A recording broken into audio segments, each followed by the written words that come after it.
Hello pushers, welcome to Pushing Cardboard number 39, Return from San Diego. I made another long drive to California, but as always, it was well worth the effort. Most importantly, I managed to do 6 interviews, so I'll be sending them your way shortly. Perhaps some as special episodes, as I don't want to just release them once a month with podcasts for the next 6 months. So I'll start with 2 this episode. A shorter catch-up with Steve Carey, whom I previously spoke to in episode 14. He has a new game out and just another one just announced, but I'll let him tell you all about it via the interview. And then we'll also hear from Mark Miklos, designer of the legendary Battles of the American Revolution series. And then finally, rather than a game dive this episode, I'll provide a recap of my time in San Diego, and then of course news, incoming games, and whatever else I dig up. This episode of Pushing Cardboard is sponsored by Noble Knight Games. If there's a game you need, they've got it. They are a treasure trove of out-of-print games you've given hope of finding. I encourage you to try them out. And if you do, please use the link found either in the newsletter or on my website. That way I'll get a little kickback and be able to feed my addiction, and then I'll tell you about it, and you can decide if it's time to feed yours. Win-win. News. In the most recent GMT newsletter, one thing really jumped out at me. The P500s for No Retreat 2 North Africa 2nd Edition and No Retreat 5, the Western Front, have been cancelled. I've got no idea if the numbers were just too slow for GMT, or maybe designer Carl Paradis just got tired of waiting for the games to make it through the P500 system. But it immediately begs the question, what happens to the other No Retreat games when GMT runs out of the current stock? Also in the newsletter, news that Bruce Harper of Advanced Third Reich and World of War fame has a new World War I game coming out. Apparently uses the same system as a World at War, but in a simplified fashion. The rulebook is only 40 pages. Worthington Games have a big holiday sale going on. Check the newsletter or the website for a link. To be fair, most publishers probably have some sort of holiday sale right now, so happy shopping. Speaking of sales, OSG also has a sale on, but more interestingly, they're also offering a free PDF guide to all the battles covered in their large Library of Napoleonic Battles line. Again, like everything in the podcast, you can find links in the newsletter or on the website. And speaking of more sales, Noble Knights fall sale is on now, so it's a great time to use my affiliate link to go shopping. Oh, and speaking of affiliate links, I'm now also an affiliate of the excellent storage solution company Cube for Me. Their trays are the new industry standard. Check them out, and of course, use my affiliate link to get there. There's a Kickstarter for yet another new book related to our hobby. Euro War Games is not about Euros, but rather about war games as seen from a European perspective. It features 17 essays from a variety of European writers. I get so many press releases, I don't have time to talk about them all, but if you're interested, go to the website, and under articles, there's menu items for both press releases and news. Check them out for anything I've missed talking about today. What's on the table? Well, instead of my normal highlight of what I'm playing, I'll let you listen to the audio from my recap of all the things I played in San Diego. Here it is. I was recently down in San Diego for ST HISCon 2024, and I just want to give you a little recap of what I got up to down there. It's a long drive from here in Calgary all the way down to San Diego. It's 1,600 miles by car, so I got to listen to some good books on tape. I finished Battle of Britain by James Holland, I think it was, which is a fantastic book. I totally recommend it. And got into San Diego, and then that first night, Thursday night, they have a meet and greet down right on the harbor there, a brew pub with an outdoor patio, and we met there, and it was a lovely time. Got to run into a few people that I've met when I've been down doing gaming in California previously, and then but the highlight for me was. I was walking by Harold Buchanan at one point, and he said, "Oh, Grant, you should meet Eric." And he introduces me to Eric Lee Smith. My jaw just dropped. I could only barely stammer out "Oh my God, I love your games." I turned into a total fanboy. But anyway, we chatted for a bit, and then people drifted off, and Eric and I sat down, and we actually had a lovely chat for about half an hour or so. And it was great to talk to him and get his take on a lot of things that are going on in the hobby now. He also mentioned that he's working on redoing his sort of masterpiece of the Civil War, just called A Civil War. that was originally published by Victory Games. He's redoing it. I asked him if he had a publisher. He said he's had several offers from publishers, but he's considering publishing it himself. So we'll see where he goes with that. Anyway, hopefully we get to see that in the next year or two. I'd love to see that game with cleaned up, better counters, basically. The map, I mean, they'd redo the map, but the map never bothered me. And he said he's trying to incorporate everything they've learned about the game in the last 30 or 40 years since it's been out. So particularly the thing that bothers people was the way players would take their worst leaders and tuck them away in a corner and never use them. And so he's looking at solutions for that problem and the like. Anyway, so that was the highlight of my Thursday night.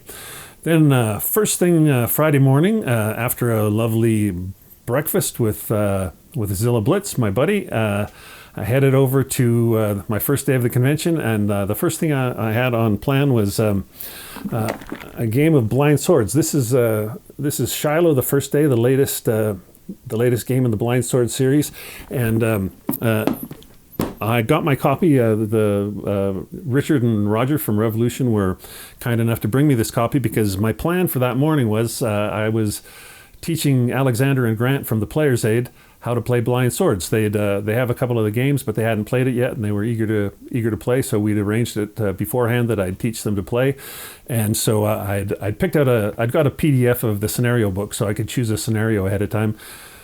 Picked it out, laid it out, and we played. And Steve Carey, the designer of Shiloh, the first day, sat down with us and pointed out any errors in rules we had. Although I don't think we really had any errors, just a couple of clarifications. And I played. I can't remember which side I played. I think I played. I don't know. Anyway, the side I played lost. But Grant and Alexander had a great time.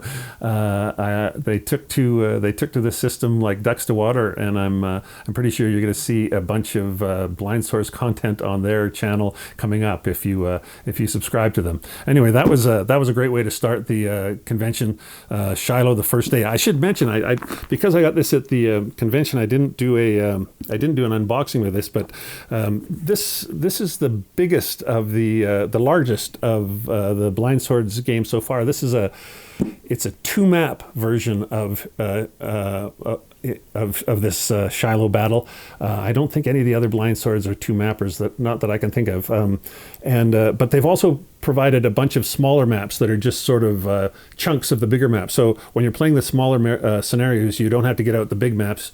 You can just use one of the smaller maps, which is what we did in our play. We played sort of we played the scenario of the Hornet's Nest, which takes place on just a nice sort of, 22, wasn't even a full-size 22 by 32. It was smaller than that. Anyway, but you'll also notice the box is thicker. This is the thickest box I've got yet from the Blind Sword series from them. So there's a lot of goodness in that box. I'd check it out. We had a really good time. Next up, I played more. I played against yet another YouTuber, Mike Zilla Blitz. He and I we both messed around with this game, Task Force from VUCA. We both messed around with it solo, but neither one of us had ever had a chance to play it face to face with anyone. So we'd arranged ahead of time that we'd play. We played the Midway scenario. It's a 2-day scenario. We just got through. We only had about 4 hours, maybe a little less, and we had to do some setup and a little rules brush up. But we got through the first day, and we had a terrific time. If you want more info about how our game went, I'll be over on Zilla Blitz's channel. You can. We're going to do a piece that's just about our experience with Task Force. But suffice it to say, we really enjoyed the hidden, the cat and mouse of trying to find the other task forces, separating them from the dummies, separating the the carrier task forces from the capital ship task forces, so that you could find the proper target to attack, and the cycle between your planes from being on a mission to landing to going to reserve and then coming back into ready and being ready to go on another mission. All that was super exciting, super fun, very tense. I sunk the Akagi, then I think he sunk the Hornet or the Enterprise. He sunk one of them and crippled another, and then I crippled another of his. And so we were going to go into the second day sort of both down one carrier and two carriers, really. So it could have gone either way on the second day, but we had a great time, and totally recommend this game from VUCA. Then finally, I had a big day on the first day. The third game I played that day, that evening after dinner, was Arabian Struggle from Catastrophe Games. This is a really interesting game. If you've played the game, their other game, Judean Hammer, it uses a lot of the same system. Apparently, I hadn't played that, but I loved playing this. This is it's set in the Arabian Peninsula between 1890 to 1930, roughly, and it's about which Arabian faction is going to gain control of the peninsula and come out on top. So we know in history that the Saudis came out on top, but in the game we have the Saudis, the Hashemites, and the Rashidis. And those are the 3-player factions. This is a 3-player game. You can play 2 players, but I think it's probably, I'm pretty sure it's best with 3. We had a terrific time. Oh, I should also mention the Ottomans and the British also show up as sort of really powerful non-player factions. So you have to deal with them, but they're just sort of, they're obstacles for all 3 players to try and either get rid of or put in the way of the other players that you're playing against. It's a card-based game, card-driven game, and with a really cool combat system. It's all about, I guess it's area domination is kind of what you're looking for in this game. Anyway, I think it's available on the Catastrophe website. I think they've got a deal to have it print and played by Blue Panther in the States. So if you're looking for a copy of this, which I totally recommend you get, that's how it's going to come. So that was all of Friday. Then Saturday, the big event for me that day was, and I don't have a copy of this game, so I can't show you the box, but I was part of this giant game of Virgin Queen. Well, giant for me, who usually plays 2-player games, but it was a game of Virgin Queen set up by Andrew Heim, who did just a fantastic job. Beautiful. The map board's out. He's got all the player charts. He's put them on upright stands with a metal backing, and then magnetized markers so that everybody around the table can see all the charts. They're all upright. He's given every player a dry erase board with a cover so you can make notes to yourself if you are so inclined. Everybody had their own dice tray with their own colored dice. And he gave every player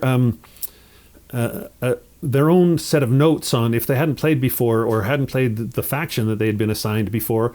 It was just some notes on your faction, on what your strategies possibly could be, what to look out for, what to try to do. It was just I can't say enough how great that was of Andrew. He went beyond the whole 9 yards. That was fantastic. Anyway, that game was it was me and the Alexander and Grant from the Players Aid again, as well as Maura Suckling, the designer and author, and Andrew, and then David Siskin, who's a California gamer that I always see when I go to San Diego or to JMT West, a great gamer who I played 3 games with him on the weekend. He was a great opponent each time. Anyway, that took about 7 hours before Grant from the Players Aid got the auto win just after turn 4, I think it was. Terrific game. I came in second, even though I'd never played before, so I felt pretty good about that. Although I have played Here I Stand, so I wasn't completely in the dark.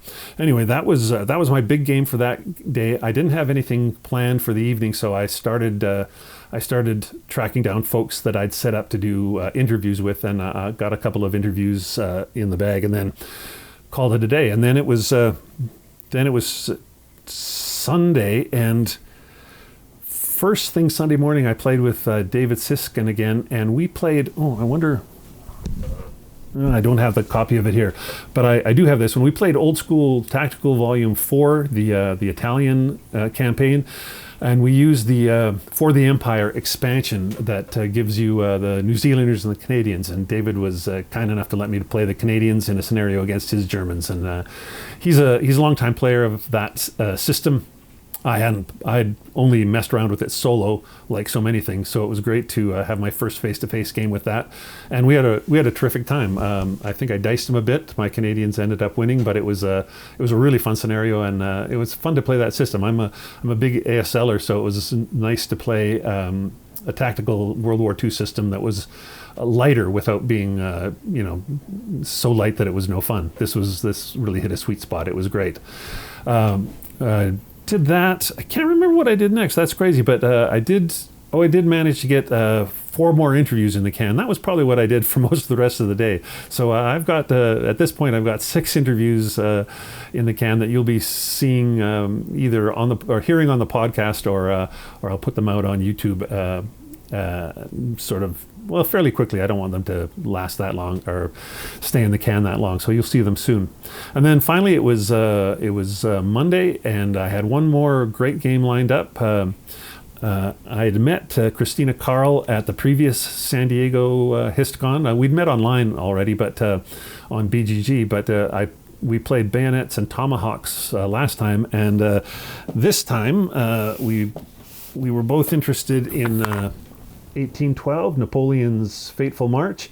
I'd had a fairly good look at this game. I'd played it only solo. I taught myself how to play it because I wanted to do some video and feature it on the podcast. Christine had it; she hadn't played it yet, so neither of us had really played it opposed. So we chose a middling scenario. There's of course the long game, which is like all the way there and back, basically, and then there's a scenario for the beginning, a scenario for the end, and a scenario for the middle section. So that's what we chose.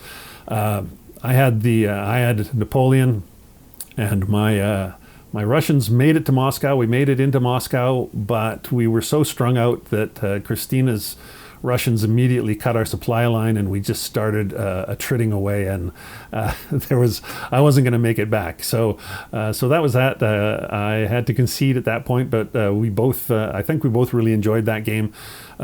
If you haven't seen it yet, check out my video on it. But it's an interesting system in that it uses blocks, but the blocks aren't for units. The blocks are orders, and you get 4 dummy blocks for dummy orders, and then depending on card play, you're going to get 4 to 6 other orders.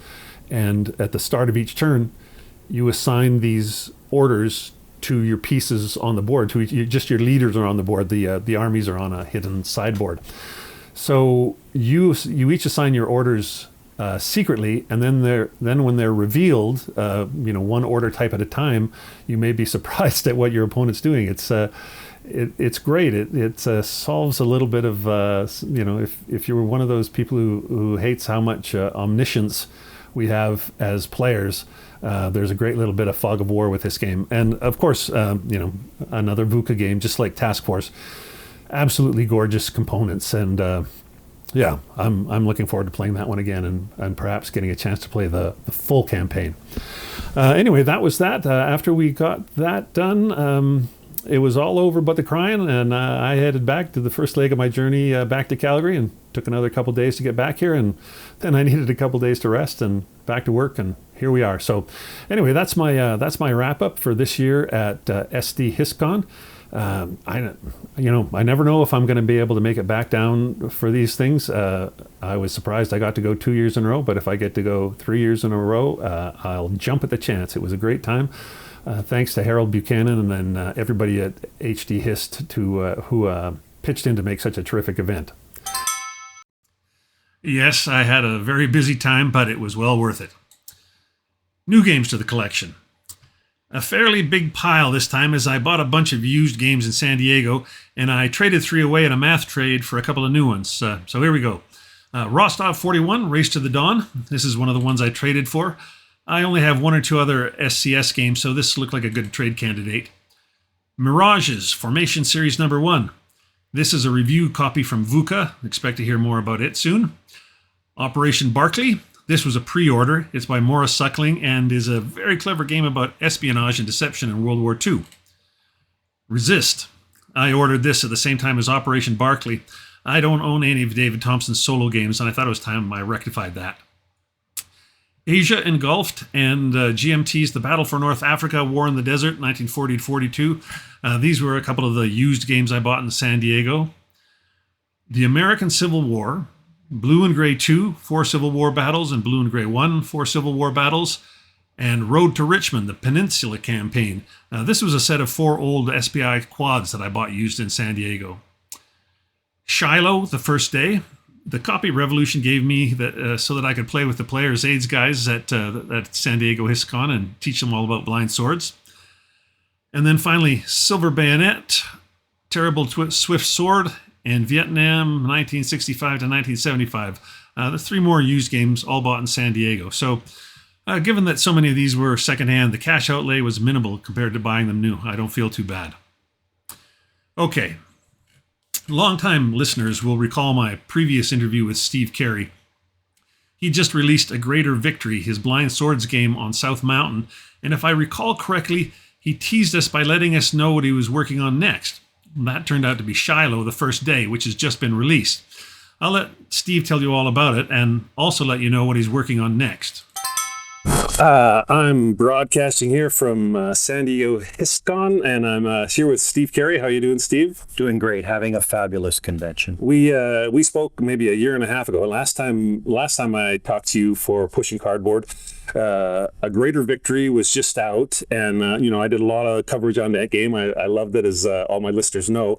And Shiloh, The First Day, was like, you were just kind of letting me know that was the next game you were gonna, it was sort of almost under wraps still. But now it's out. Now it's finally out. Everybody's got it.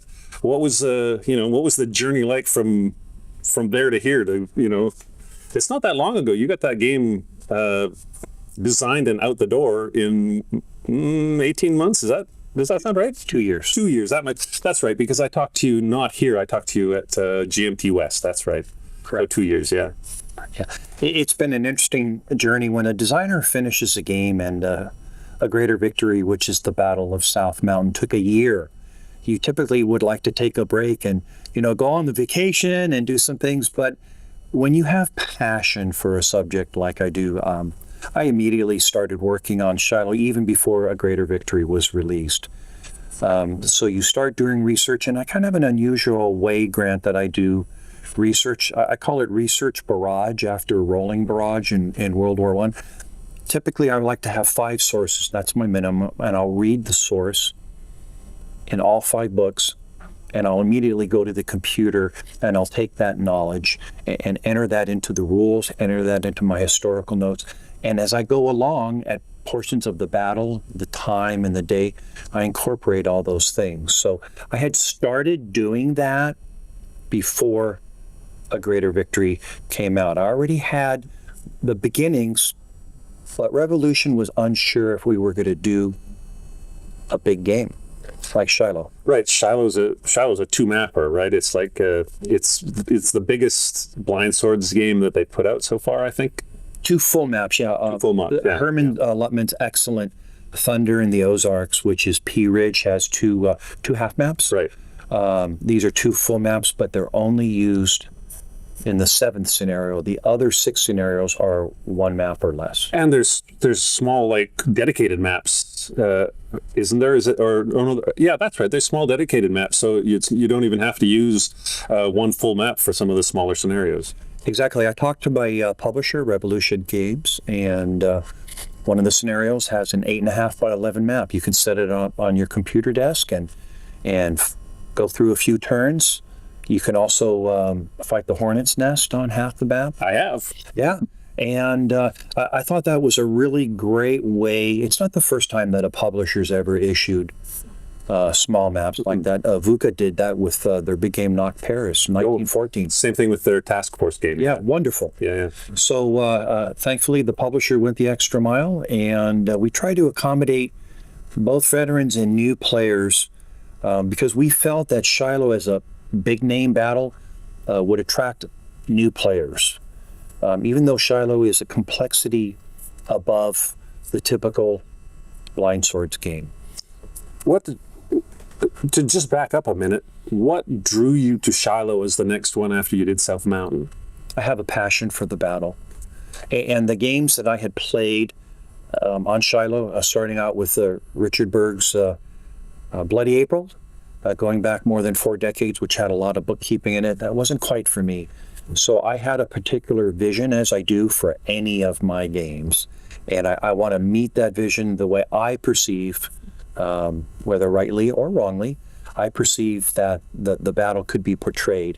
And using the blind sword system created by Herman Luttman and developed by Roger Miller gives me all the tools that I need to accomplish that goal. Right. So it was just personal, passionate interest in that certain battle. And that's how we got Shiloh. But Shiloh's got some interesting problems, like the way that battle starts with the big surprise. Like that must have been something you really had to think through how you were going to model that. You're absolutely correct, because the whole Battle of Shiloh hinges on that opening attack. If the Confederate attack is an abysmal failure, it's basically game over. So we carefully crafted with some special rules. We introduced a new order for the Union, the fallback order. And as a designer, Grant, it's tough because you want to balance history versus player agency and options, what I call give the players decision trees. So we spent a lot of time on that. There's the 2 small scenarios. Against Prentiss is one, against Sherman is the second. And then we combine both of those scenarios. So if you don't have the time to play a full day battle, you could still resolve the full opening Confederate attack in a reasonable half a day or less. Right, and you get to have the fun of that surprise attack. Right. But I played yesterday. I played the Hornet's Nest, and that's like everybody's on top of each other, and it's like a knife fight in a phone booth. That's what a 1 foot by 2 foot map about. Yep. Fits on the table as well. A little bit of room for maneuver on the flanks, as I found to my peril. Yeah. But that's a meaty scenario. But you could probably play that in 4 hours, 5 hours, or something. Exactly, and that's a battle scenario. And historically, the Hornet's Nest was a meat grinder. There were a lot of troops being fed in and out. So we took the main portion of the Hornet's Nest, gave it that smaller map, and it's probably one of the most well-known portions of the battle. Shiloh has so many things going on. It's not just the struggle for Pittsburgh Landing. There are so many other things happening. And when we get to the first day of Gettysburg, again, it's been a learning experience for me. It's not just Heath versus Buford. There are a whole plethora of other things that we could model. Well, let's talk about that. That's now that we've got Shiloh out and it's selling, and I hope it's selling well. I wish you all the best. Yeah. But then it's no sooner out the door than you've announced that you're doing Gettysburg also the first day. That's going to be this is your thing now. You're doing big battles, but just the first day. I like it, and I got to tell you, I took only 2 days off after we finished Shiloh, and the bug hit me again. I had people asking me about it, and that's when I started. I actually hadn't prepped the first day, so I bought a bunch of books off of Amazon, and I was lucky because I found a book by Dr. David Martin, who is a game designer. He designed for West End. He did a Gettysburg game, and he wrote a fantastic book, First Day of Gettysburg. And not only is it a historical book, which we all enjoy reading, he writes from a game designer's point of view. So he gave me maps of positions where the troops were. He gave me things that I relied on heavily in designing the game. Now, his book is almost 30 years old, but as a designer, it went from A to Z for me. It was just a marvel, and I highly recommend it. Fantastic. So it's the first day, so we have the Buford standing, and Heath comes, and then I imagine we have. It's again, you're going to. You haven't made any decisions about all this, but I imagine you got it's chunked out into scenarios, and then the whole thing can be done the first day, right? It's like, how many scenarios do you imagine you're going to have? What are the actions? 4. There's 4. So what are the obviously the opening is going to be one. The classic engagement of Heath versus Buford, short scenario. It's only 6 turns long, but there's very few troops on the board, so you can actually play that game in a couple hours. Right. Yeah. And then what's the Then we have the afternoon battle, where basically the morning battle was repeated, and an all-out Confederate attack about 2:30, and that's simultaneous with Early's Rhodes assault coming through Oak Ridge and then coming down north of Gettysburg. So that's the other scenario. And then we have the full day campaign, which actually we were managed to play in about a day and a half, which is pretty good for a 22-turn game. Yeah. And will Gettysburg also be 2 full maps, or what's the full map size? 1 map. What map? Yeah, we're back to 1. And the other scenarios, all 3 of them play on a half a map. Oh, fantastic! So this you've just announced it. You've obviously been working on it for a bit. Are we looking at like about a year, you think, till you're going to be ready to put out? I mean, play testing and all that.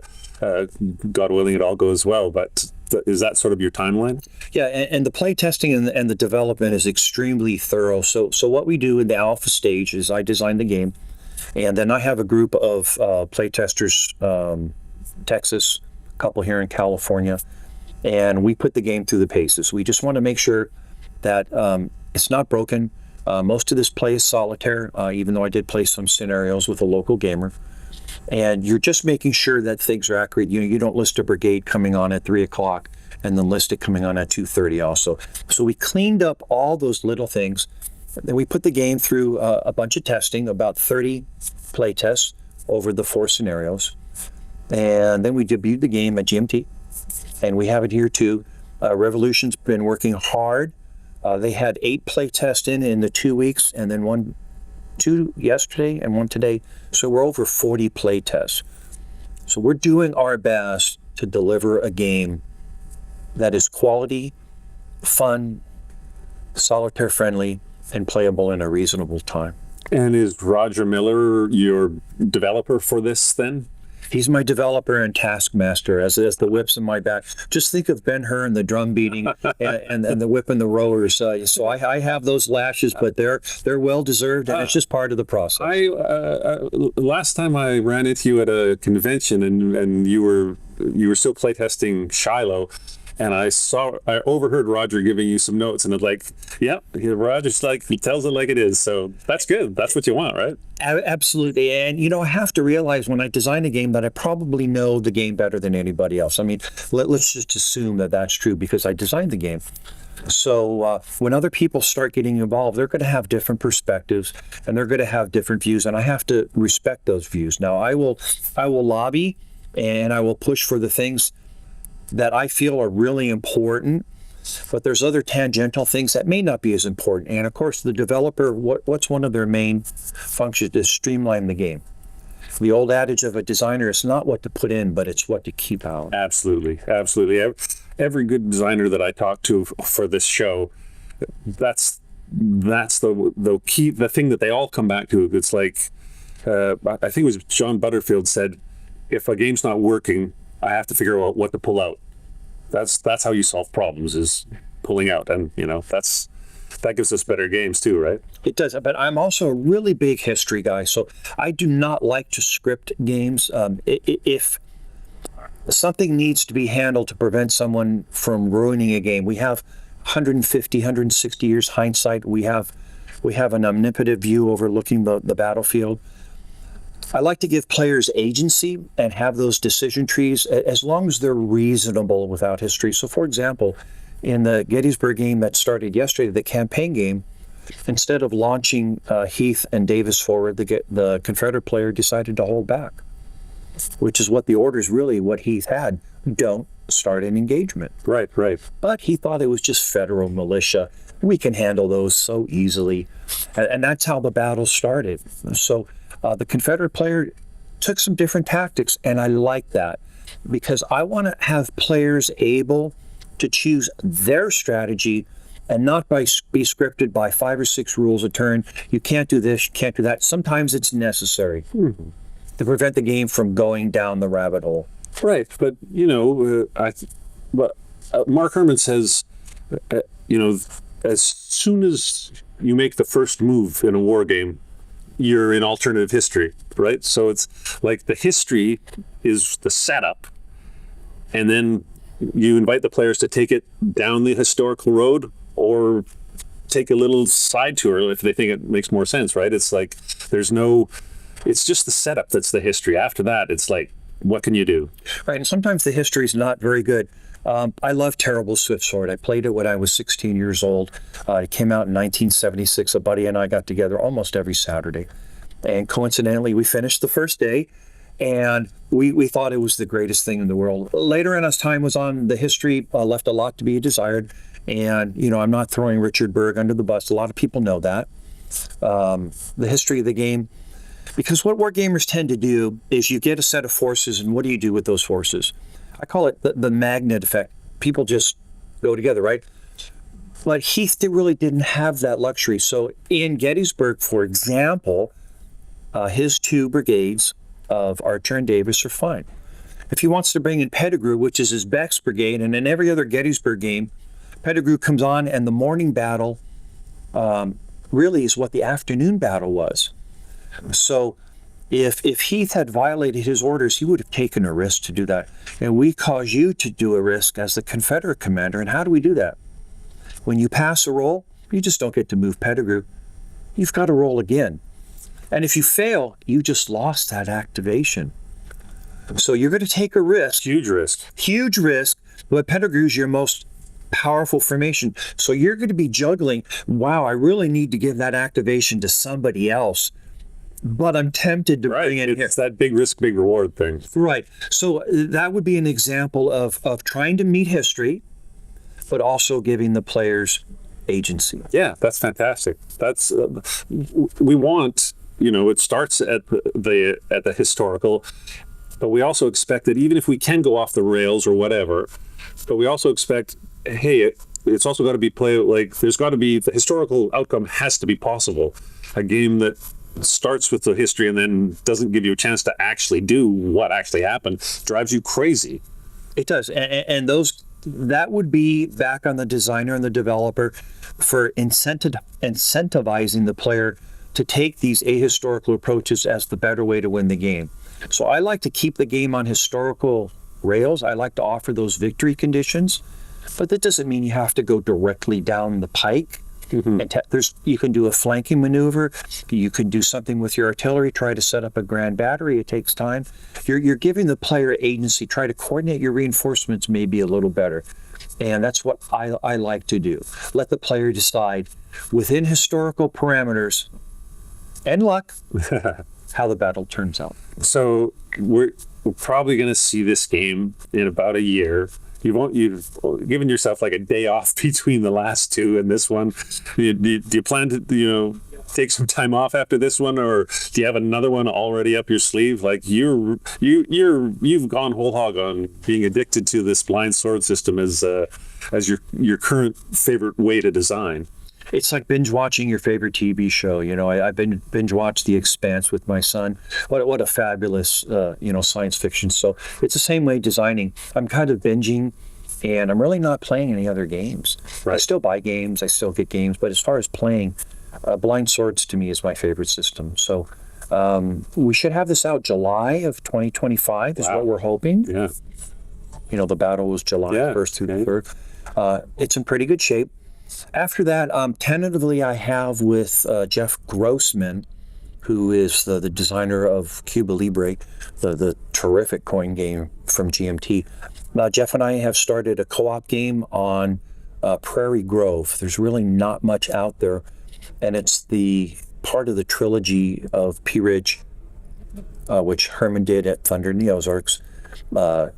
Jeff's fantastic game, Grand Havoc, Perryville. Highly recommend that game. Totally love it. I'm halfway through my first play of it. We're playing PBEM because it works great, PBEM, and yeah, I'm just totally loving that game. Isn't it awesome? Yeah. And I was a playtester on that, and I told Revolution, wow, this is just phenomenal. Yeah, it's great. So Jeff is an academic researcher, a quote librarian, and he has access to sources that I don't on the Battle of Prairie Grove. There's a few good books out there, but they don't give me the data I needed like Dr. Martin's book did for Gettysburg. So Jeff, being an accomplished designer and being able to provide the research, we're going to put that out and complete that trilogy.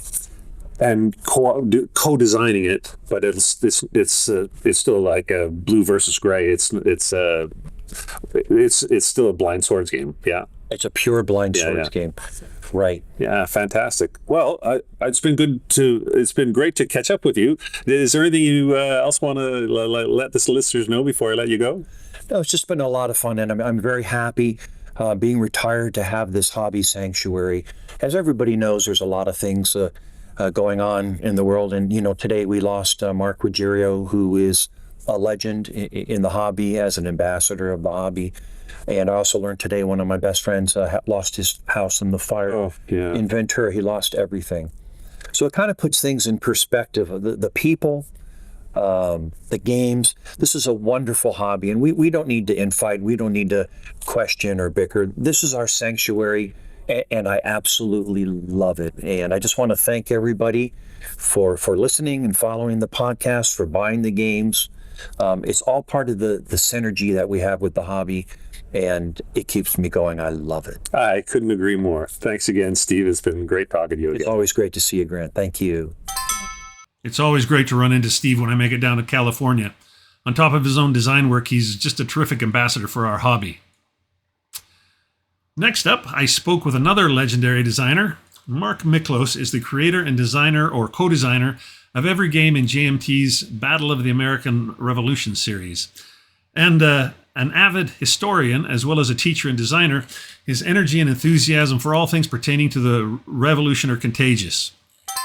Hello and welcome from San Diego. I'm here at HistCon and I'm speaking with Mark Miklos, the designer of the legendary series Battles of the American Revolution. How are you, Mark? Doing great. A little hoarse, but doing great. Yeah, you've been doing a ton of demos and you've got like the big map with the big Yeah, hexagons we brought the 6 foot by 8 foot Battle of Savannah. We just played that earlier today, 6 hours, three players. And you did some play testing for your next volume? Yeah, we play test. Yesterday was play test day. We got some play tests in for volume 11 in my series, if you can imagine that. Right. Volume 11, the Battle of Green Spring. Right. And then Friday was kind of open BOAR gaming. Just bring your favorite BOAR game. If you need help from me on rules or whatever, I'll help you out. I mean, I had another thing to do, so I wasn't there. But I went by and I was like, Eric Lee Smith is there playing Germantown. It's That's like, right. Yeah. It's like, When I saw him at the mixer, he said,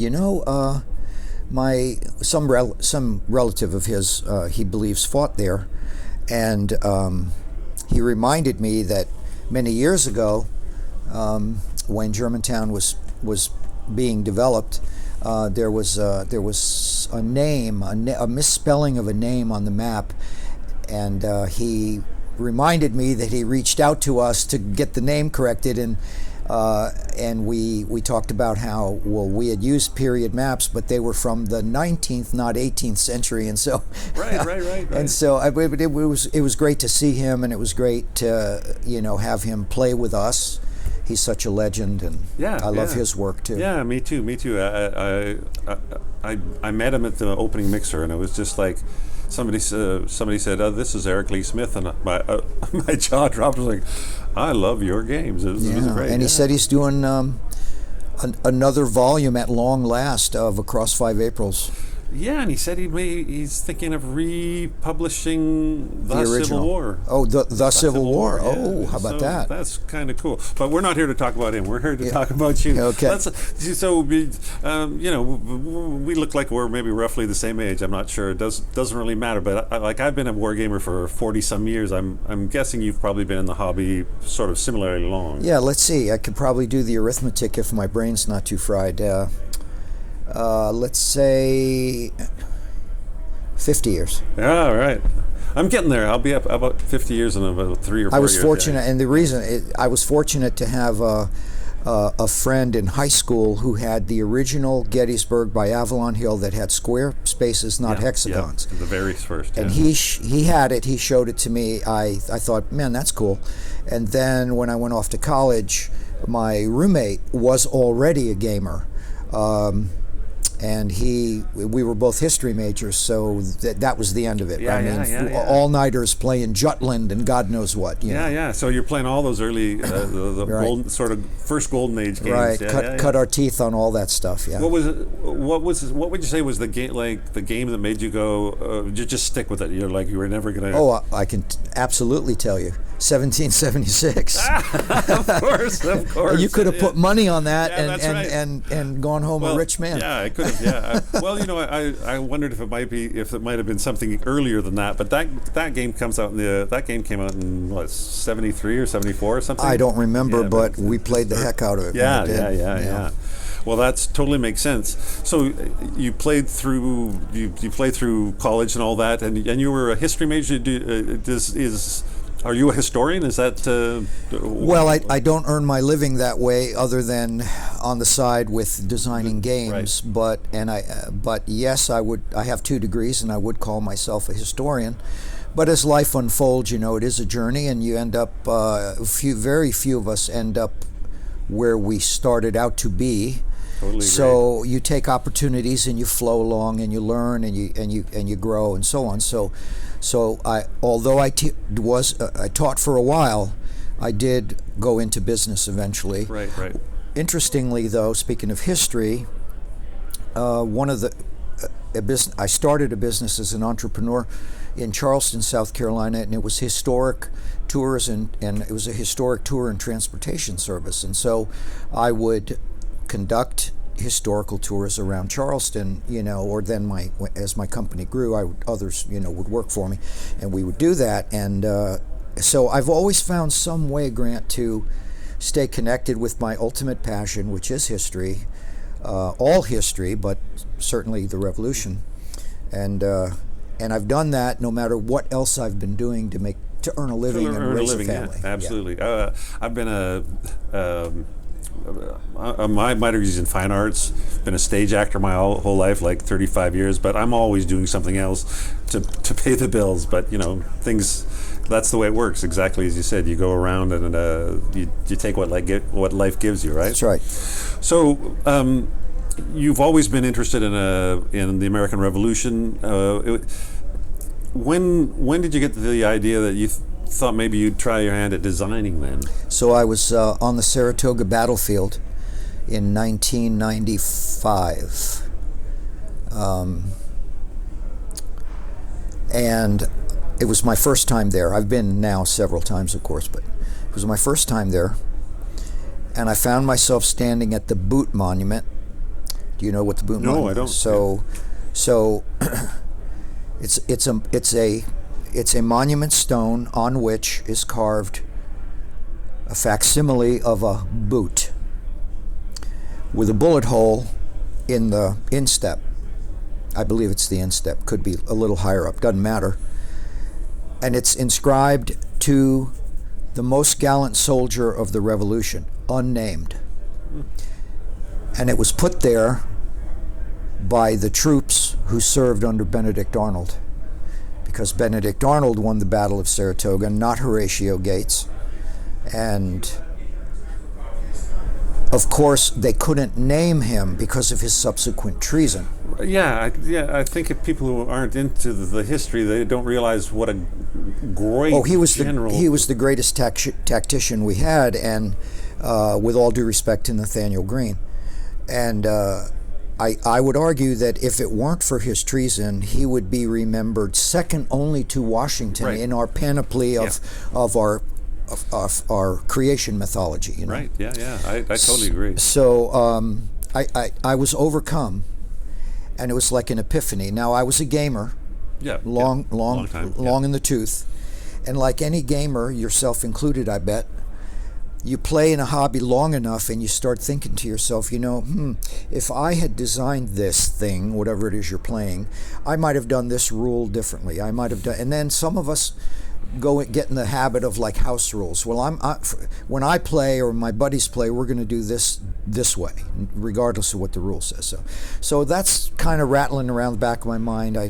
Been playing a long time. I started thinking about how I might do rules differently. There I was, and I was inspired because, again, the teacher in me, right?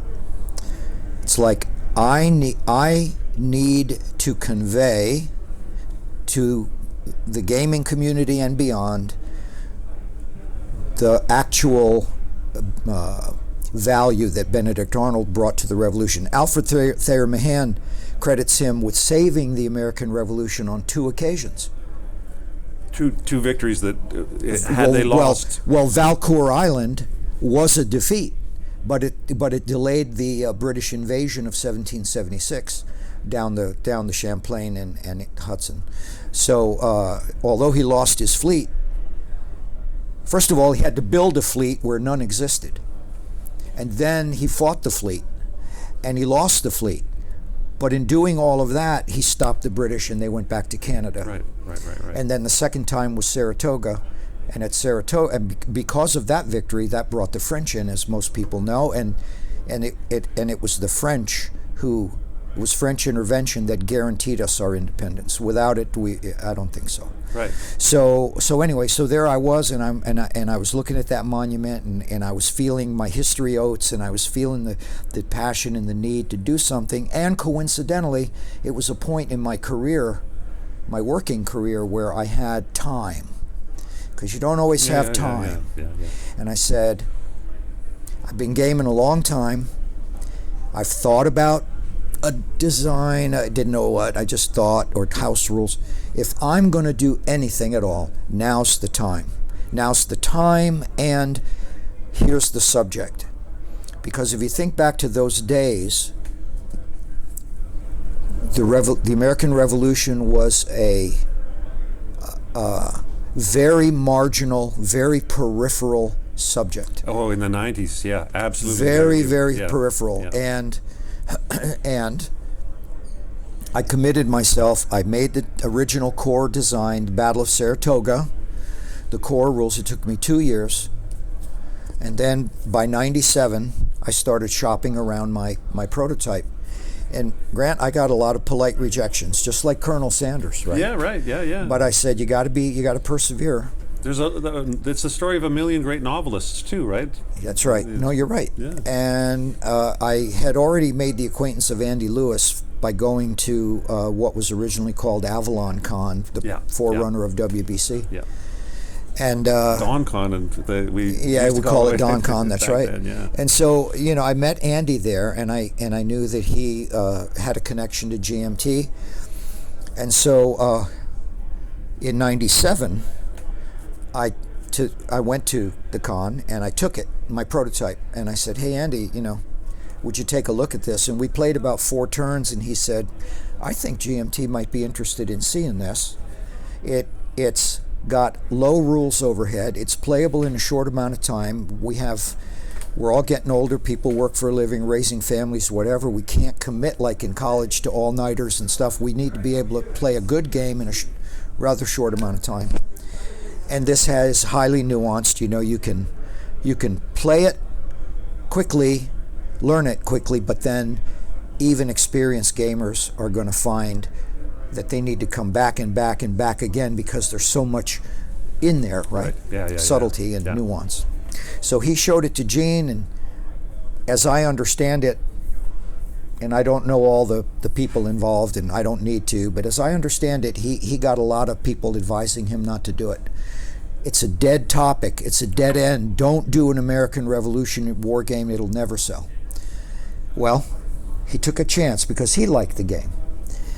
It was a runner-up for best pre-World War II game of 1998. Right. Right out of the chute. Right out of the chute. And for Charles Roberts. Yeah, yeah. And that was the category then. The categories have morphed. Yeah. They went away entirely for a few years. They did.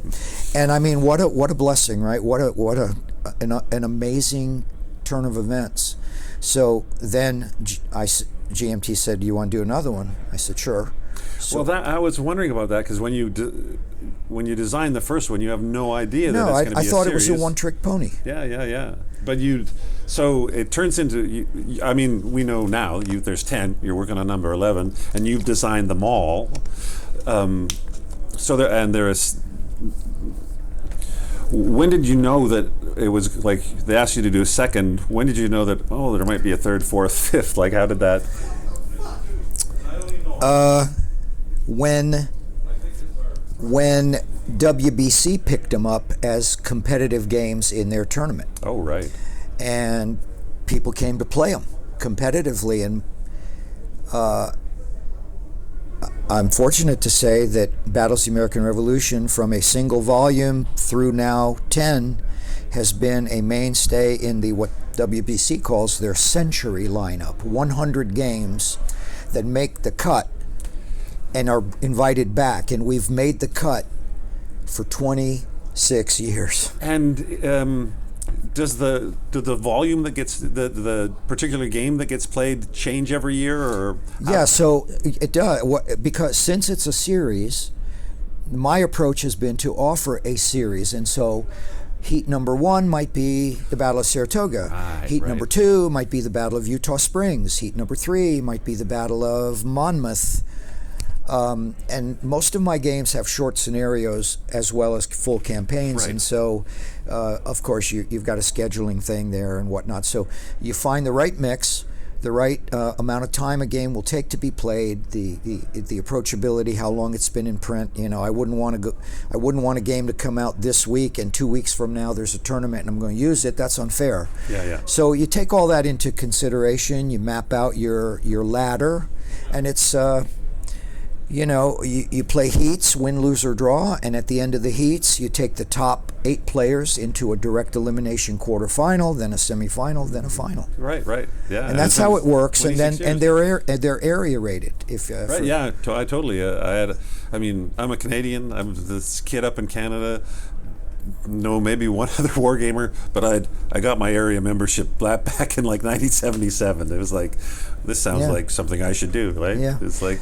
So I guess it was around the 3rd volume, and we were being played at WBC, and Gene was happy for me to keep designing. I mean, nothing succeeds like success. Yeah.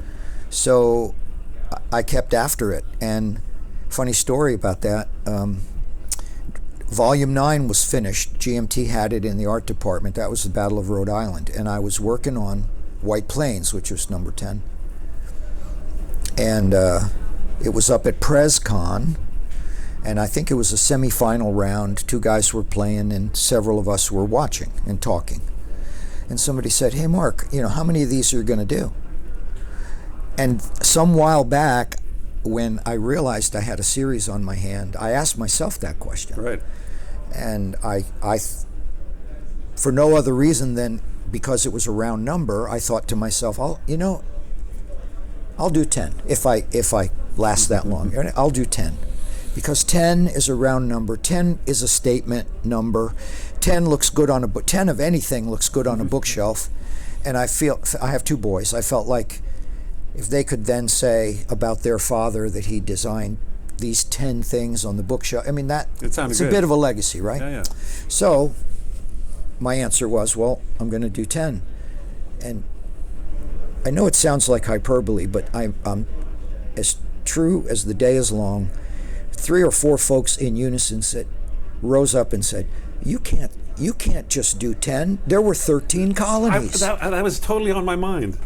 And I thought, at first it was a ha-ha moment, and then I thought, there's some brilliance there because a marketing strategy makes sense. How can you do a series of the American Revolution and not have 13 volumes? Yeah, absolutely. So my new goal is 13. So so we have 11 coming out. You got 2 more to go. 2 more to go. So you realize after 3 at least that it's going to be a series.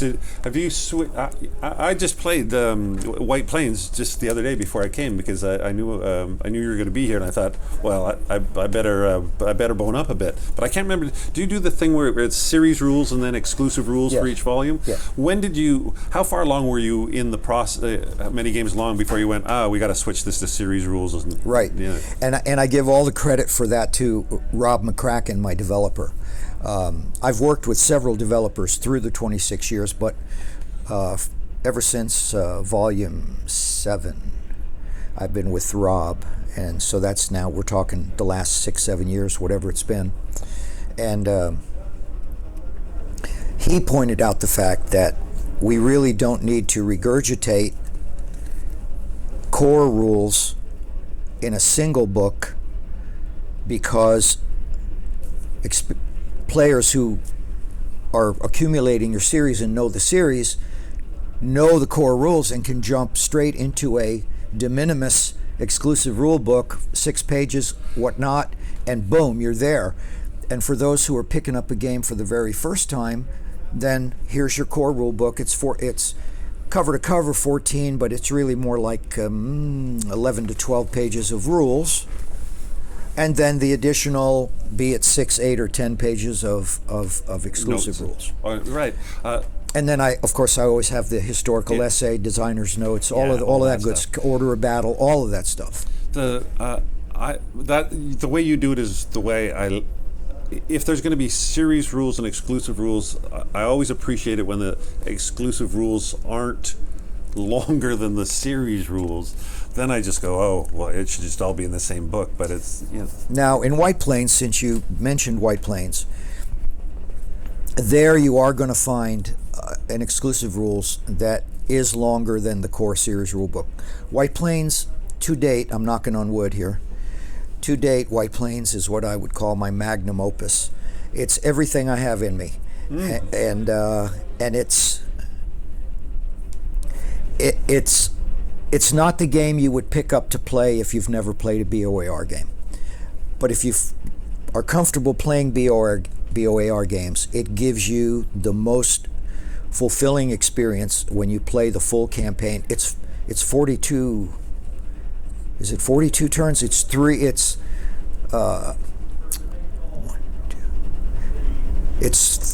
3 full days of 1 hour turns, not counting night. Yeah. So, or 4 days. So there's a lot in there. There's a lot going on, and the British Army is arriving, and Washington has gotten there first and has dug in. But there's a lot going on at White Plains.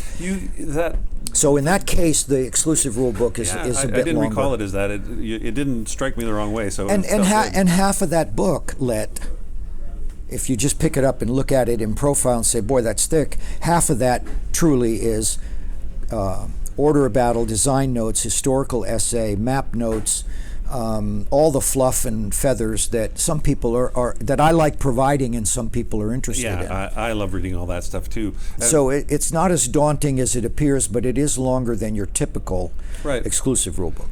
I have to say, playing that opening, you really get the feeling like as the redcoats are coming up those roads, those kind of two angles, two parallel roads. Yeah, and it's just in your mind, like you can just picture it, and there's the colonials just like looking at you as you're coming up that road. I hope you withdrew that forward colonial line and didn't stand there and take it on the chin. Yes, yes, as soon as possible. Yes. Yes. Yeah. And you notice I give you, when you move for the first time with that forward delaying force, you get a +2 movement. Yeah, you get a little extra. Yeah. And you can skedaddle out of there. There's I don't know what it is like. It's the count. Like the map is beautiful. That's a gorgeous map. And credit to Charlie Kibler. Yeah. I again, over the years, I've worked with superb artists, including Mark Simonich, who does magnificent work too, and Rick Barber, who did Saratoga, my very first Mac. But lately, down the stretch, last several games, it's been Charlie, and we have a great working relation. And I love his touch. I think the palette he provides and the renderings he does suck you right in. Yeah, you I know? agree. And I do the prototype maps, right? So all the research is there, and I do my best to give Charlie something that is easily conveyed by him to a finished product. Speaking of White Plains and Charlie, I'll give him this credit as well.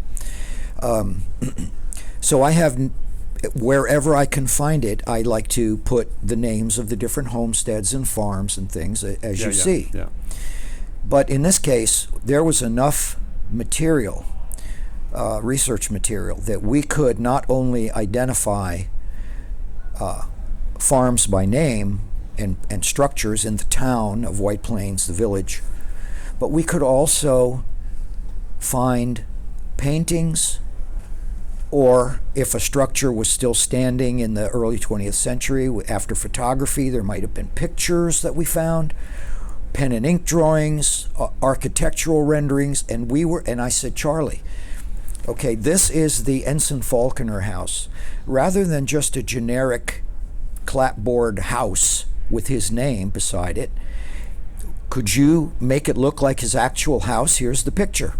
Sure, I'll do that. And he did. We have I want to say maybe a dozen of the named structures on the White Plains map are authentic to the way they were, and I strive for that level of detail. Well, I was just going to say that because I feel like that's something you're sort of known for. That, I mean, you design this series, you design every game in this series, and you're obsessive about the material. Yeah. Obviously. Yeah. Can I tell one on myself? Oh, absolutely. Yeah. I'm the butt of good-natured jokes because I discovered, the British are in red coats. Okay, fine, and I give them their correct trim color. So the collar and cuffs and turnbacks might be yellow or green or black or red or buff. But in this particular case, I discovered that the 2nd Fraser's Highlanders, the 71st Regiment, they weren't in a red coat; they were in a scarlet coat, and so I reissued the counters.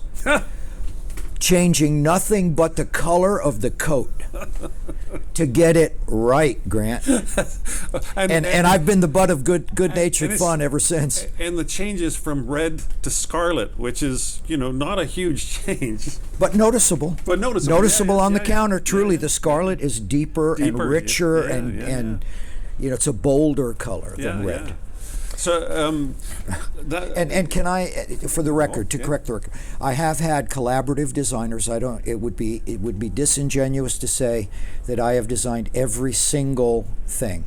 So Pensacola and Oriskany were both designed by Don Hanley, collaboratively with me, and Germantown was designed by Bill Madison, collaborative with me. But when you consider that in the 10 volumes we're offering 12 battles and 26 scenarios, I certainly have done the lion's share. Well, and those collaborators, were they longtime players or players you knew before they decided to? Well, Don Hanley, who did Pensacola and Oriskany, is the guy I roomed with in college who had been the gamer, and I would cite him as my godfather of gaming. Right. Okay, so he was perfect. And he too he's a PhD, and retired from as the dean of the College of Strategic Studies at the U.S. Defense Intelligence University. Or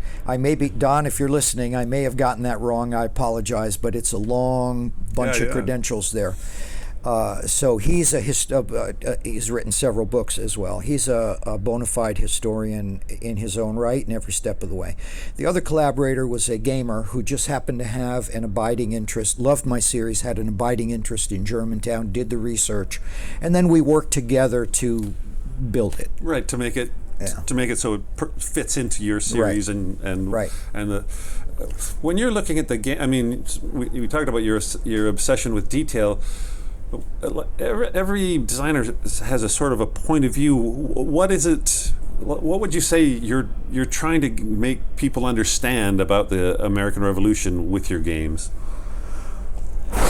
Boy, that's a big question, I know. and there's probably Sprung it on you. well, first of all, I think it would be true to say that today, these days, and maybe not so much in this community of game players here, but certainly among the general public, folks just don't know. And I wasn't that old when history started being pulled out of curriculum. And when I was teaching freshmen in college, it shocked me how ill-prepared they were coming out of high school. Right. And that was in the late 70s when I was teaching. So, first and foremost, it's simply putting the history in front of somebody in an experiential way. Rather than picking up a book or watching a movie, you can experience it through gameplay.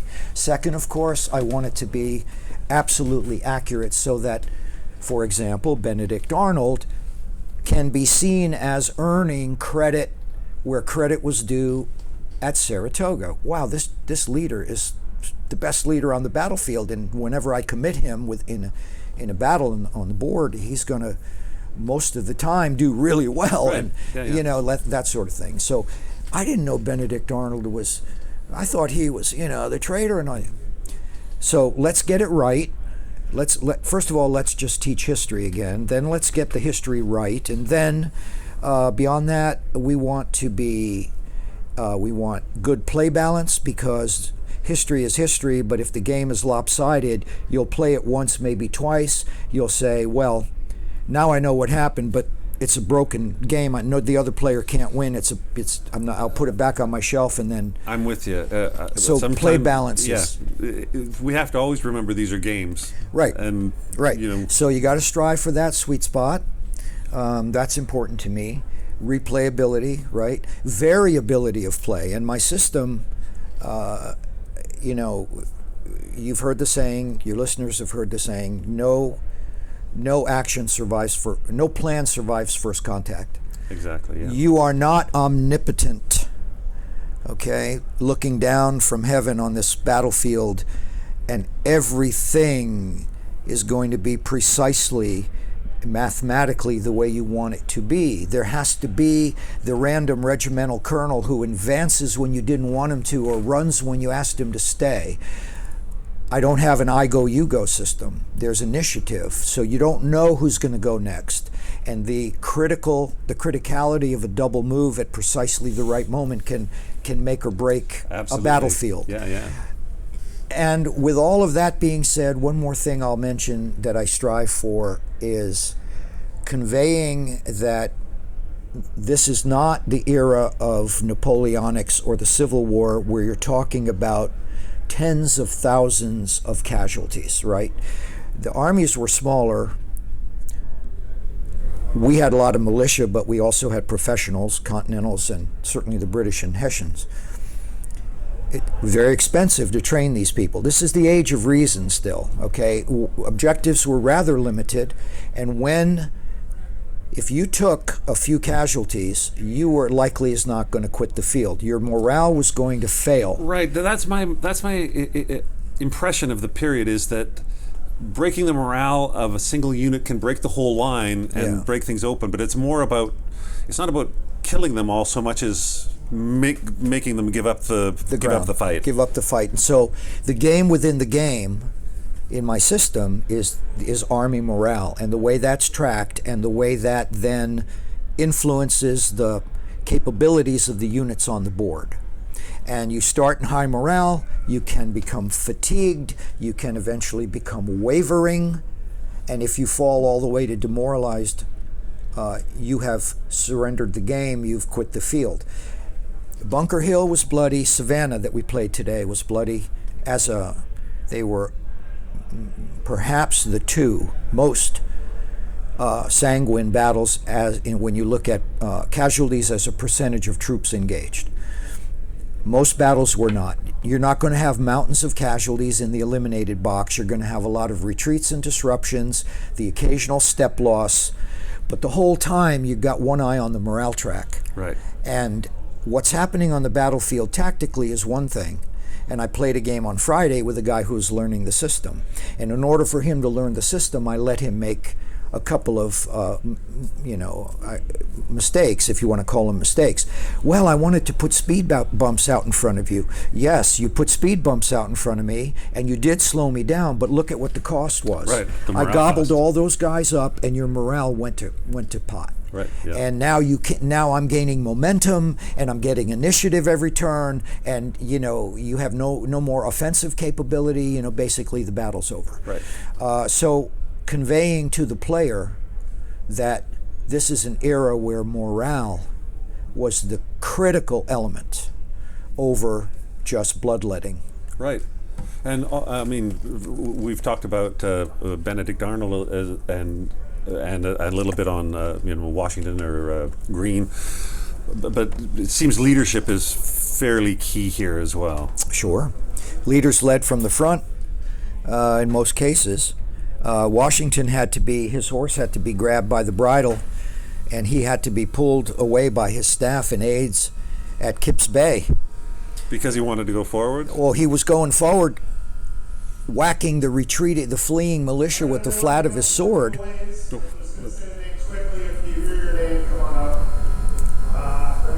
We'll just pause for a second here because this is going to be noisy. Oh wait, that's okay. Anyway, so the militia are fleeing, and he rides forward and he draws his sword and he's whacking guys with the flat of his sword, trying to get them to stop running. And I don't know I think it's I don't know if it's a direct quote, but and the jury is mixed on this, but I think it's fair to say he said something like, "Are these the men with whom I am to defend America?" He also went forward at Princeton, right up in the front, yeah. and led from. But certainly the brigadiers and some of the major generals led from the front. So of course you're gonna want that leader up there because he's going to affect the ability to get some die roll modifiers, but also the ability to select a broader range of tactical options. But there's risk reward because if the leader goes down, then you're losing army morale, and you're losing the ability to subsequently influence the troops in those ways. And so you got to use them, but you got to be careful how you use them. And right, yeah, it's you got to make that calculation of the risk reward. Yep. And the series has been going 10 games, and you've had we had that first tri-pack that was where they remade 3 of them and put 3 in a box, which was great. Talk about a terrific value.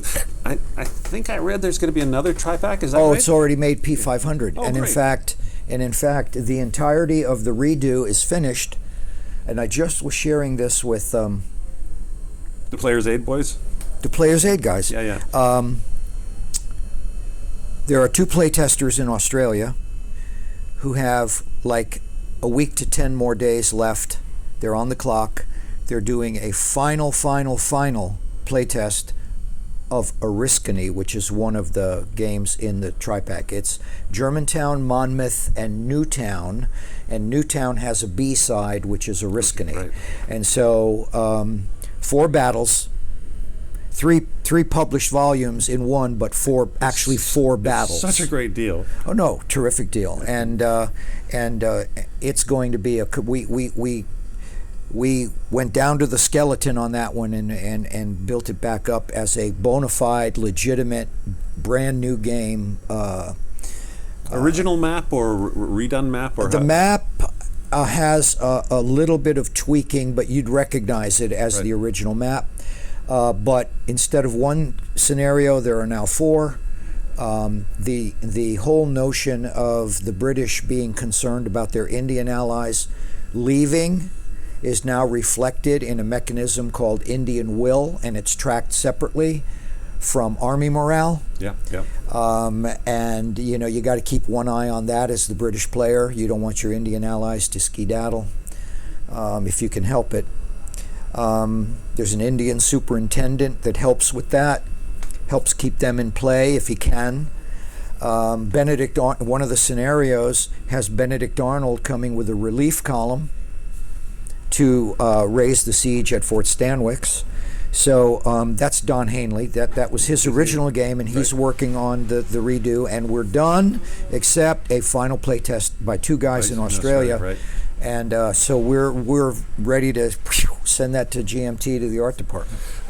I'm going back a little bit about what we were talking about before, and how interested we were talking about the designer's notes and the historical notes. I mean, that's stuff that's just like I'm a moth to a flame on that stuff. That I get the feeling that must also be kind of part of what really turns you on about publishing these things too, because you get to say so much in the game, and then you also get to say, look, in case you didn't get it, this is what happened. This is it right here. Yeah. And some people like to read those first if they don't know the battle, and then play the game. Some people play the game, then read them and say, oh, I should have maybe thought about doing this differently. But of course, the beauty of playing these games is history. We alter history, that we strive to, right? We want, you play a Civil War game, you're the Confederate player, you want to win, you don't want to lose the war. So but you're right. I it's probably a little vain on my part, but yes, I want to put the effort into those essays. And I don't think it's vanity at all. I think it's part of what a great designer does. Well, thank you. Thank you for saying that. But I do. I take a lot of pride in those. And I hope people like you also read them. Well, there's also always like stuff that you can't put in the game that's just like a bit of color. Like, a certain leader might be a +2, and that's on the counter. But then in those notes, it's like, this is what he did, and like, that's why he's, Can I give you a perfect example of that? So in White Plains, if you look very closely, you'll see that the New York artillery that's named Hamilton, the name is in italics. No other name in the entire counter mix, and that's a big game, is in italics. So why is that? So you go to the design notes, and they're alphabetical, so you find Alexander Hamilton. And what you learn there is that no first-hand accounts have him on the battlefield, including John Hazlitt, commander of the Delaware Blues, who was given initial command of Chatterton Hill by Washington and was later superseded by a brigade commander who arrived later. But Hazlitt's memoirs are excruciatingly detailed about everything, including the fact that he personally put shoulder to wheel and helped push one of the two guns in this battery to the top of the hill. Now, if Alexander Hamilton had been there, he would have been mentioned. You think Hazlitt would have mentioned it? And no record of the period mentions him. The first mention of Hamilton having been there was in a biography of Hamilton written by, wait for it, his son, some 30 years later, who was seeking, of course, to glorify his father, and rightly so, for many legitimate reasons. So, I put the name in italics to draw your attention that something's different here. Let me check the notes. And in the notes I say, it's here. I named him. I named this artillery battery Hamilton as a conversation starter. But here's what history tells us. Right. We can't say for sure that he was there. And of course, White Plains was published in 23.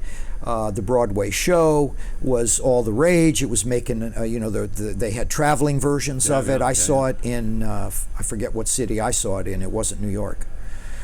So everybody was buzzing about Hamilton. So I wanted to kind of set the record straight, and that's to your point. Yeah, absolutely.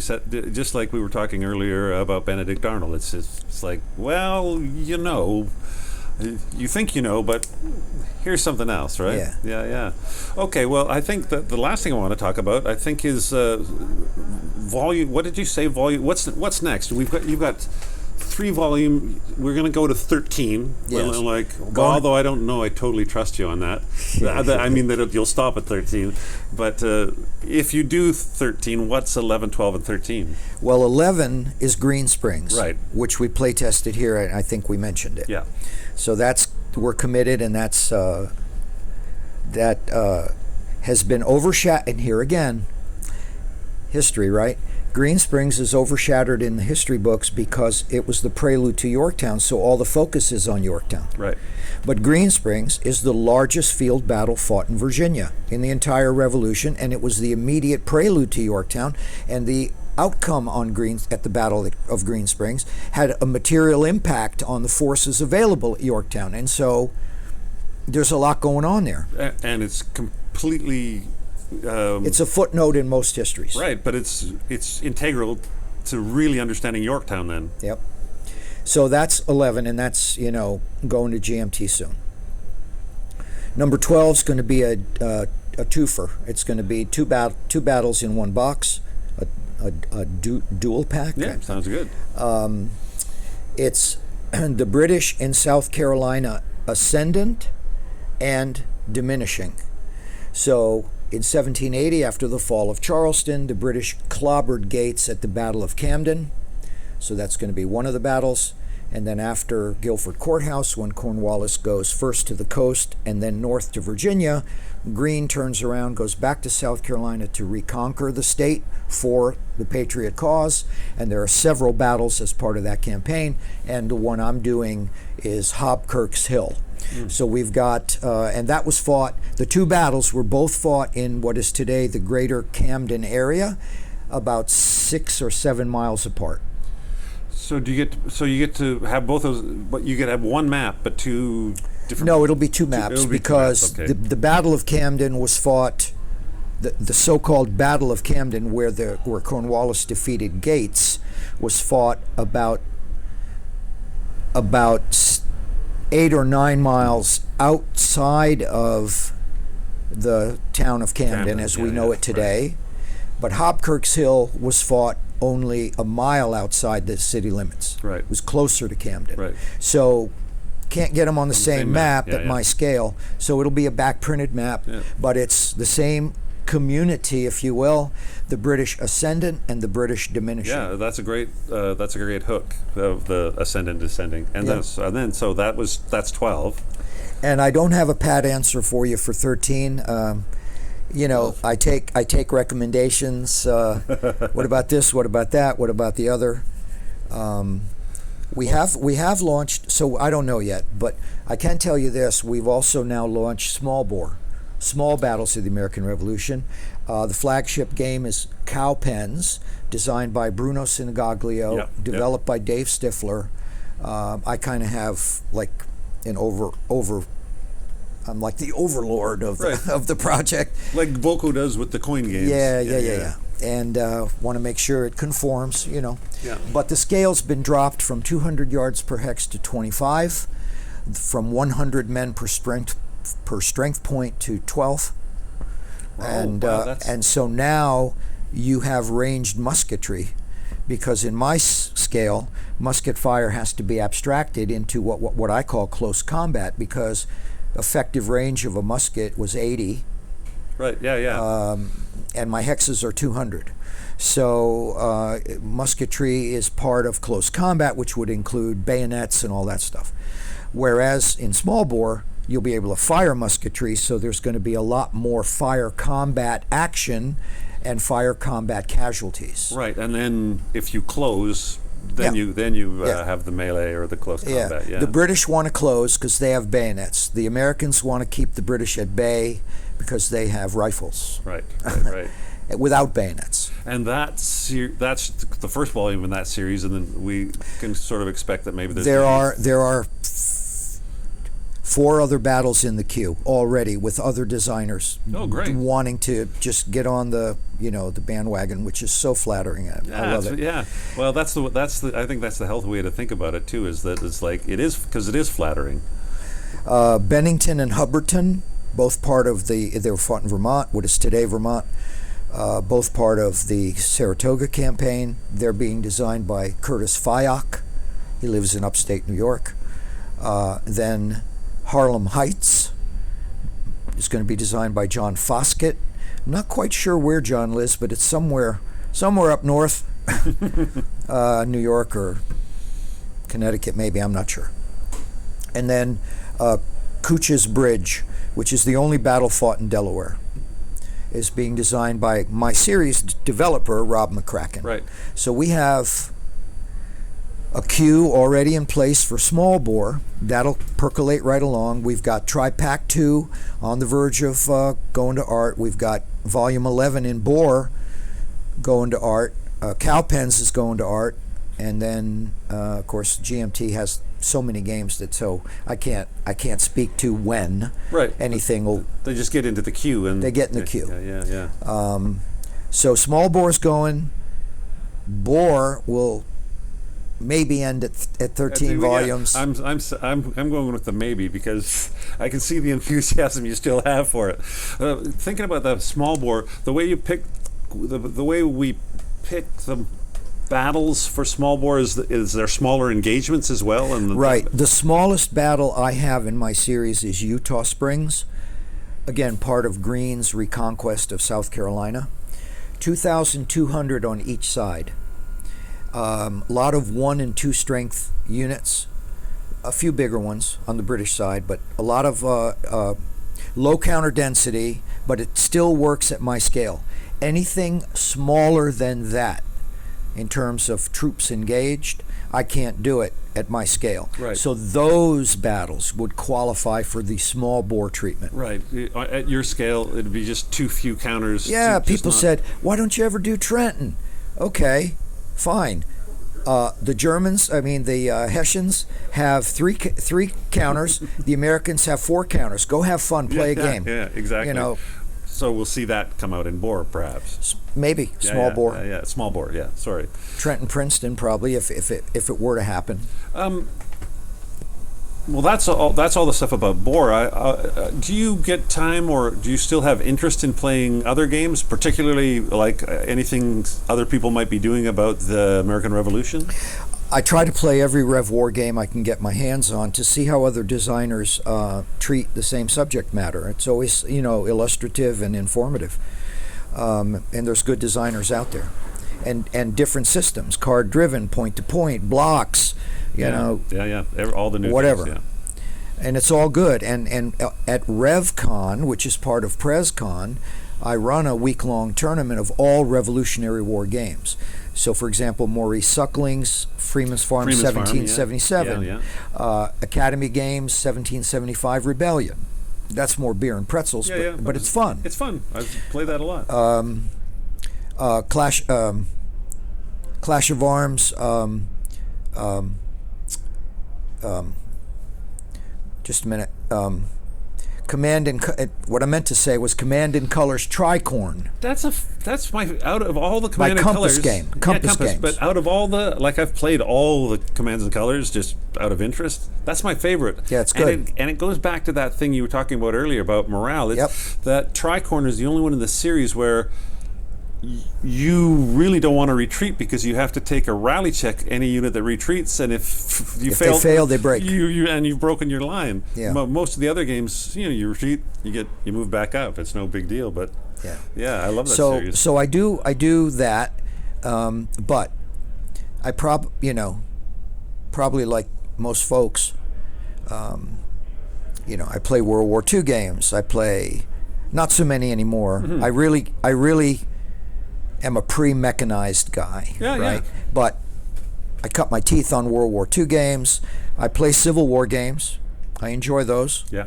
I enjoy those a lot, but for me, when I gravitated to the Revolution, I just found such a wealth of stuff there that, not to say there isn't in the Civil War, to be sure, but after all, it was the founding of the nation. So, and it's also less mind. Like there's a million books and games on the Civil War compared to the Revolutionary War. That's right. And so there's more stuff to dig at and get at and go like, hey, have you seen this? Yeah, and I also enjoy Napoleonics games too. So on the point you just made, and I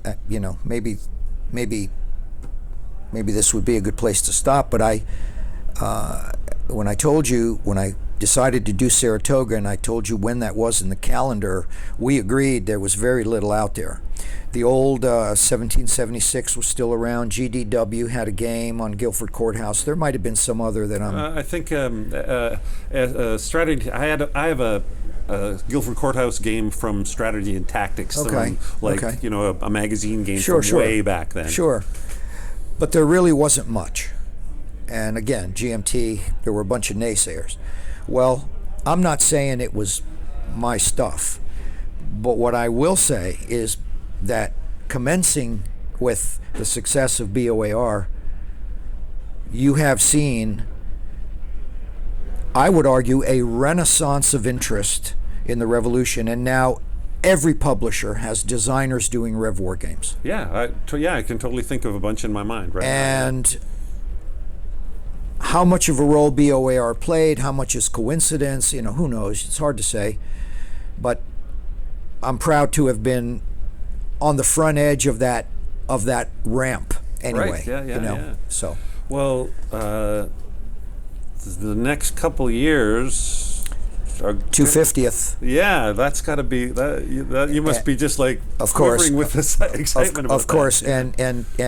and people who shall remain nameless are talking about what can be done, what should be done, what's practical. I would say to the gaming community, particularly to those who have an interest in Rev War games, shame on us if we don't do something.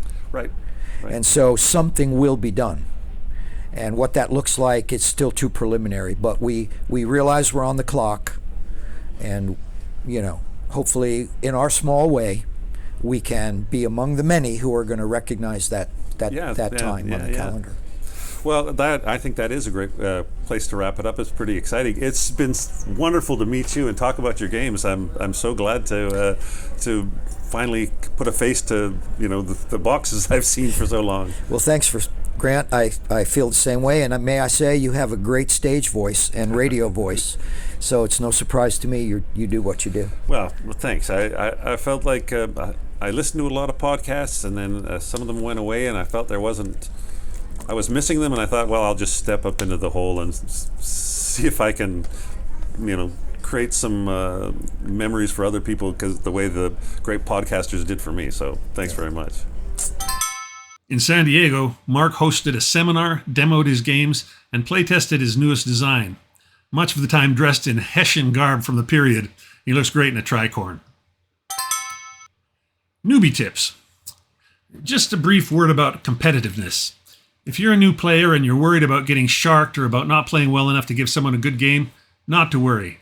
I've found that war games and history games attract a very specific type of gamer.